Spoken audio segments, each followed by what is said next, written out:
నేను పైన గ్యాలరీలో కూర్చొని వినటం జరిగింది.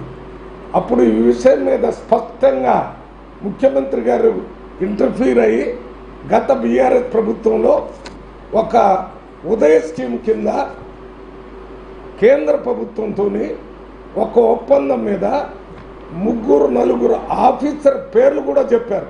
వారు సంతకాలు పెట్టి దాన్ని ట్రైపార్టైట్ అగ్రిమెంట్ చేసుకొని ఉన్నారు. ఇప్పుడు ఆ అగ్రిమెంట్ని మా నెత్తి మీద పడే పరిస్థితి తీసుకొని వచ్చారు. మీరు బయటకు వచ్చి మీటర్ల బెట్టలేదు వద్దని చెప్తున్నారు. నేను పంపు సెట్ల దగ్గర మీటర్ కాదు, ట్రాన్స్ఫార్మర్ల దగ్గర ఒక 30 ట్రాన్స్ఫార్మర్లకి 30 పంపు సెట్లకి ఒక ట్రాన్స్ఫార్మర్ను పెట్టి దాని దగ్గర మీటర్లు పెట్టినట్టయితే రైతులు ఎంత కరెంటు వాడుకుంటున్నారో తెలుస్తుందనే విధంగా అగ్రిమెంట్ అయింది. ఆ అగ్రిమెంట్ మీద ముందు పవర్ మినిస్టర్ మాట్లాడిన తర్వాత మధ్యలో ఇంటర్ఫీర్ అయి ముఖ్యమంత్రి గారు కూడా మాట్లాడారు. దాని మీద ఆ రోజు సభలో మాట్లాడే దానికి సమాధానం చెప్తూ అంటే క్లారిఫికేషన్ అడిగేటప్పుడు కూడా హరీష్ రావు గారు దాన్ని ఖండించలేదు. అదే వారి ఖండించకపోవటం వల్ల వారు దాన్ని ఒప్పుకున్నట్టుగా నాకు అర్థం కావటమే కాకుండా రాష్ట్రంలో ప్రజలందరికీ అర్థమైంది. అంటే ఒక రకంగా ఏంటంటే వారు సంతకాలు పెట్టి ఒప్పుకున్నటువంటి విషయాన్ని ప్రజలకు తెలియకుండా చేయటం అనేది ఒక కార్యక్రమం. ఆ రోజు కూడా మాజీ పవర్ మినిస్టర్ జగదీశ్వర్ రెడ్డి గారు కూడా ఉన్నారు.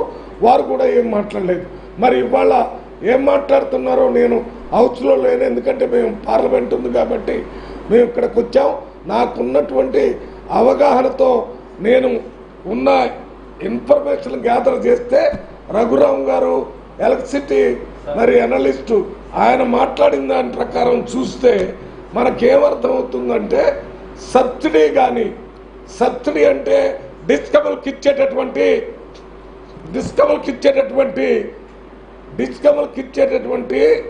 బడ్జెట్ ఏది ప్రభుత్వం ఇచ్చేదాన్ని సబ్సిడీ అంటారు. మళ్ళీ పెద్ద పెద్ద ఈ కన్జ్యూమర్స్ దగ్గర నుంచి తీసుకొని ఇచ్చే సబ్సిడీని క్రాస్ సబ్సిడీ అంటారు. ఈ సబ్సిడీ అనే మొత్తాన్ని ఇవ్వకపోవటం వల్లనే వీళ్ళందరూ పెద్ద ఎత్తున పెద్ద అప్పులు తీసుకొని వచ్చి ఆ సబ్సిడీని వీళ్ళే పూడ్చుకోవాల్సిన పరిస్థితి రావటం, ఇవాళ డిస్కమ్లు విపరీతమైన అప్పుల బాధతో బాధపడుతూ అవన్నీ ప్రభుత్వం ఇప్పుడు వచ్చిన ప్రభుత్వం దగ్గరకు వచ్చినాయి. ఇక్కడ మీరు అడిగిన ఇంకో ముఖ్యమైన ప్రశ్న, ఇప్పుడున్న ప్రభుత్వం ఏం చేస్తుందని.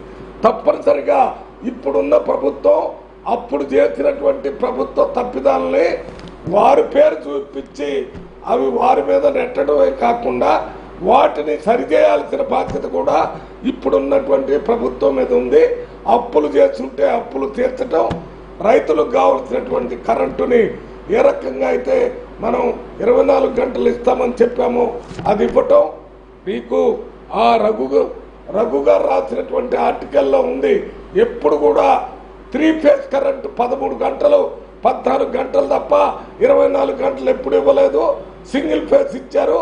అది కరెంటు ఉపయోగించుకొని వాటర్ తీసుకోవడానికి ఆ పంపు సెట్లకు పడదనేది అందరికీ తెలుసు. ఏదేమైనా ఉన్న విషయాన్ని ప్రజల ముందు తెలియజేయాలనే ఉద్దేశంతోనే కాంగ్రెస్ ప్రభుత్వం వీటి మీద స్పష్టంగా తెలంగాణ ప్రజలకి తెలియటానికి అసెంబ్లీ ఒక్కటే వేదిక కాబట్టి అసెంబ్లీలో మాట్లాడటం ద్వారా ప్రజలకి విషయాలన్నీ తెలియాలని చెప్తున్నారు. అంతేగాని వీళ్ళకి మేము 24 గంటలు కరెంట్ ఇవ్వమని కానీ లేకపోతే ఫ్రీ కరెంటు రైతులకు ఇవ్వమని కానీ అటువంటి ప్రకటనలు ఏమీ చేయటం లేదు. ఆ చేసేది ఏంటంటే గత ప్రభుత్వం మీకు చెప్పింది ఒకటి, వాళ్ళు చేసింది ఒకటి. వాళ్ళు మేము 24 గంటలు కరెంట్ ఇచ్చాము రైతులకు అని చెప్పి 13 గంటలే 3 ఫేజ్ కరెంట్ ఇచ్చారని చెప్పడం ఒకటి. ఆ రోజుల్లోనే ట్రైపార్టైట్ అగ్రిమెంట్లో రాష్ట్ర ప్రభుత్వ అధికారులు సంతకాలు పెట్టి ఒప్పుకున్నారు మీటర్లు పెట్టడానికి ట్రాన్స్ఫార్మర్ల దగ్గర అనేది ప్రజలకు తెలియాలి. అది ఒప్పుకున్నారు కాబట్టి అది అమలు